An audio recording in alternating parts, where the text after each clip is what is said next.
Question number 4 को देखते हैं मेरे बच्चों। एक प्यारा सवाल है हमारे लिए। If you describe someone as a maverick, ठीक है ना, you mean that he is unconventional and independent and do not think और behaves in the same way as other people.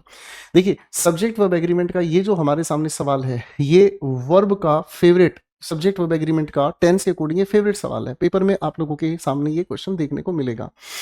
यहां से कंडीशनल क्लॉज शुरू हुआ। इफ यू डिस्क्राइब, अगर आप डिस्क्राइब करते हैं, ठीक है ना जी, किसी भी इंसान को कैसे, एज अ मेवरिक। मेवरिक किस इंसान को कहा जाता है? मेवरिक जो अपने फील्ड में अच्छा होता है, अच्छी पहचान रखता है, ठीक है ना जी, है ना, अलग डिफरेंट कैटेगरी का ही पर्सन होता है, ठीक है ना। कॉमा यू मीन, आपका अर्थ निकलता है कि, यहां से कंजंक्शन है, ही हमारा सब्जेक्ट हुआ, इज अनकन्वेंशनल। अब मेरे बच्चों ये लिंकिंग वर्ब होने की वजह से यहां पर अनकन्वेंशनल कुछ और नहीं, एडजेक्टिव चुपचाप बन गया है, ठीक है ना। आगे लिखा है एंड इंडिपेंडेंट। आप कहेंगे इंडिपेंडेंट भी अपने आप में क्या है?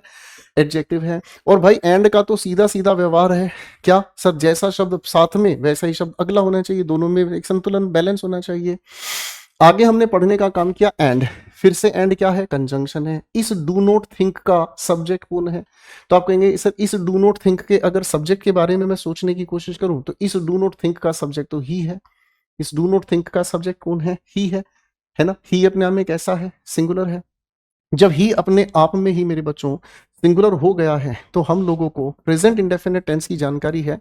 और प्रेजेंट इंडेफिनिट टेंस में हमें क्या समझ आता है कि अगर हमारे सामने लिखा हुआ सिंगुलर सब्जेक्ट नजर आए तो हम डज के साथ V1 यूज करते हैं, ठीक है ना जी, या फिर हम यूज करते हैं V1 के साथ SEIS।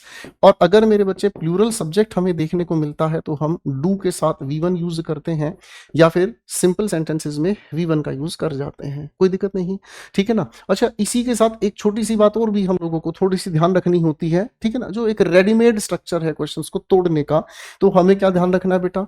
अगर सेंटेंस के अंदर हम लोगों को डू, डज, डिड देखने को मिलता है तो इसके साथ हम हमेशा V1, कायदे से ये V1 नहीं, बेस फॉर्म ऑफ वर्ब होती है, ठीक है ना जी। आप इसे V1 भी कह दो, इसको भी कोई फर्क नहीं पड़ता।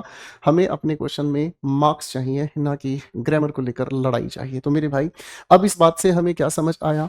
सर इस ही की वजह से यहाँ बिहेव्स अपनी जगह सही काम कर रहा है, सिंगुलर सब्जेक्ट के साथ V1 ऐसे ही साथ फॉर्मेट लेके चल रहा है, और अपने आप में कंजंक्शन है। तो बस इस डू को हटाकर यहाँ पर आपको डज लिखना होगा, ये भी करेक्ट हो गया। आगे लिखा इन द सेम वे, ठीक उसी तरह से, एज अदर पीपल, जैसे दूसरे लोग बिहेव करते हैं। तो करेक्ट आंसर हमें मिल गया। बाकी की सारी चीजों को अच्छे से हम लोगों ने वेरीफाई किया। ये एक अच्छा सवाल है।